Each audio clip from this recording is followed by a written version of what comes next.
Tupac, Only God Can Judge Me. Metaphysical commentary.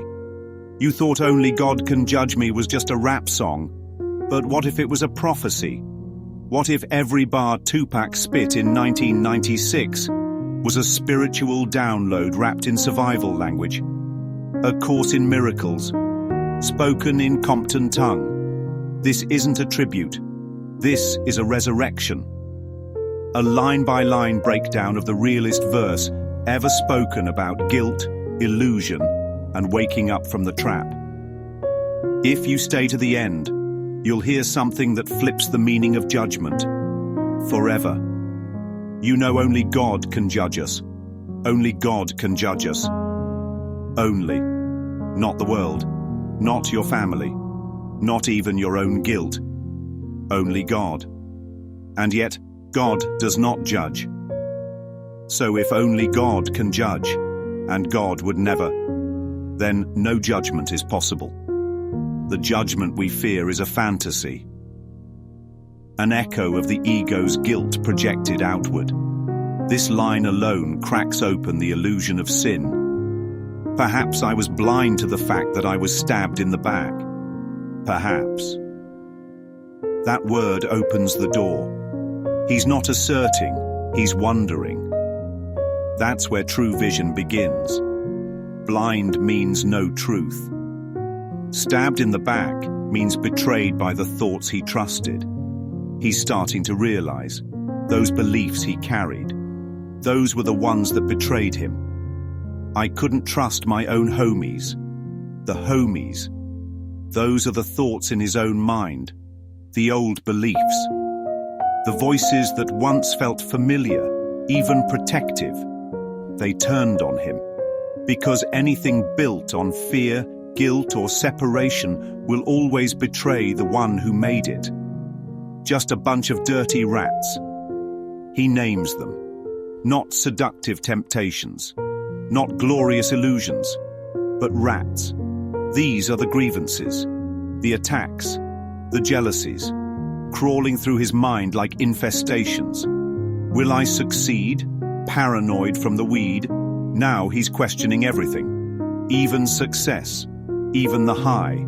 Especially the chase. What good is success in a dream designed to end? Paranoia from the weed isn't just a drug side effect. It's what happens when the soul is choking under illusions. Just hocus pocus, trying to focus, but I can't see. He's calling it what it is. Magic, sleight of hand. A Course in Miracles says, time is a trick, a sleight of hand, a vast illusion in which figures come and go as if by magic. That's what he's caught in, trying to focus in a hallucination. But he can't see, because the body's eyes don't see truth. In my mind, I'm a blind man doing time. He says exactly where it's happening. In my mind. Blind means without truth. Doing time means stuck in linear time. The body isn't in prison. The mind is. I look to the future because my past is all behind. This is where it gets even deeper. The Course says, the future is but the extension of the past. To the ego, the future is just the past replayed with different names. An example. If I was abandoned in the past, I'll expect abandonment in the future. If I was judged before, I'll plan how to avoid judgment again. It's not freedom. It's repetition. Is it a crime to fight for what is mine? Now he's questioning the root of the world. To fight for something implies lack. But what would spirit need? What could the mind of God possibly lack? What would you fight for if everything real was already yours? Even on the human level, this line is haunting. Why must peace be fought for? Why must love be defended? Because we forgot they were freely given. Everybody's dying. Tell me what's the use in trying? He's looking around at the illusion. Bodies falling. Dreams dying. Nothing sticks. So he asks the real question. What's the point? This is not despair. This is awakening. Because once you ask that question, you begin to see what can't die. I've been trapped since birth. I'm cautious because I'm cursed. This is the human condition summed up in one line. Trapped in a body, cursed by the belief in separation, the exile from heaven, the myth of Adam and Eve. We carry the guilt as if it's encoded in our DNA. And fantasies of my family in a hearse. This is where fear gets personal. Not just death, but the death of what he loves. But maybe it's not physical. Maybe these are the deaths of ideas, dreams, false hopes. What happens when all your fantasies about how life was supposed to go die? You bury them. And then what remains? What if all your beliefs were in the hearse, not your family? Now you're free to see. And they say it's the white man I should fear. Ah, yes, the eternal scapegoat. Not a white man, the white man. As if there's only one, they say. Who is they? They is never you. They is always the world. But fear projected outward always distracts from what's inside.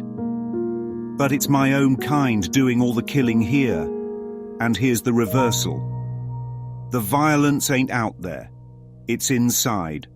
It's not race. It's not politics. It's not history. It's the unhealed mind turning on itself. Thoughts of guilt. Thoughts of sin. Thoughts of unworthiness. They're doing all the killing. I can't lie.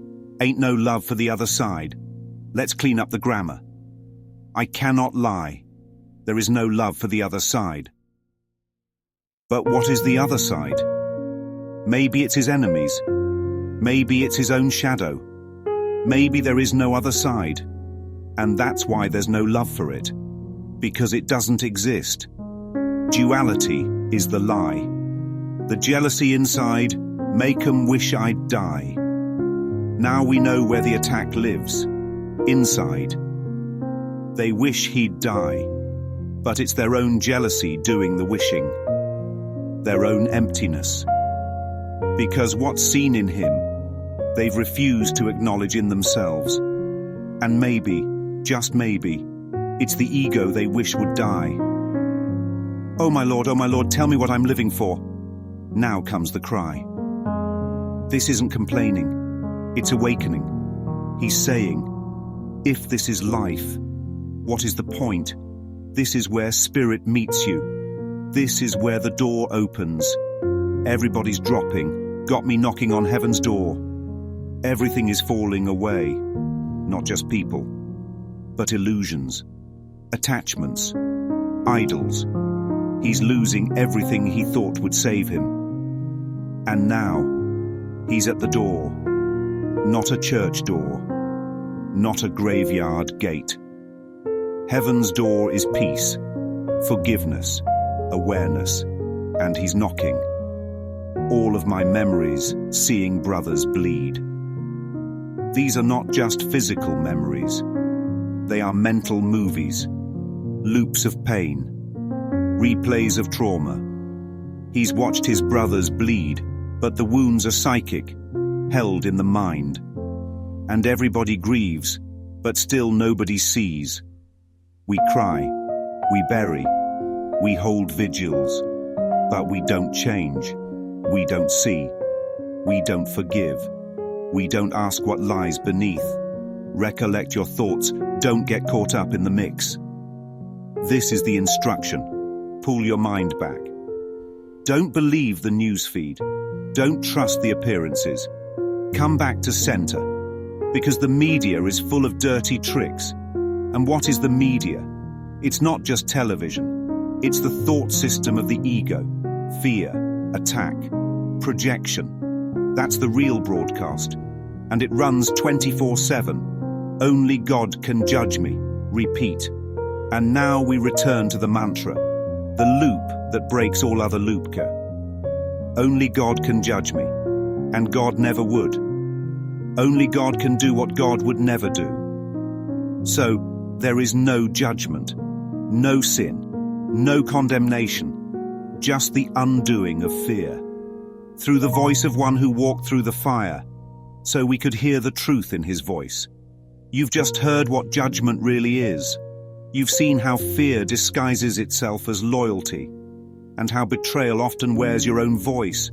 But now you know, only God can judge you, and God never would. So what's left? Freedom. Now take this truth and carry it like a key, because the door you've been knocking on was never locked.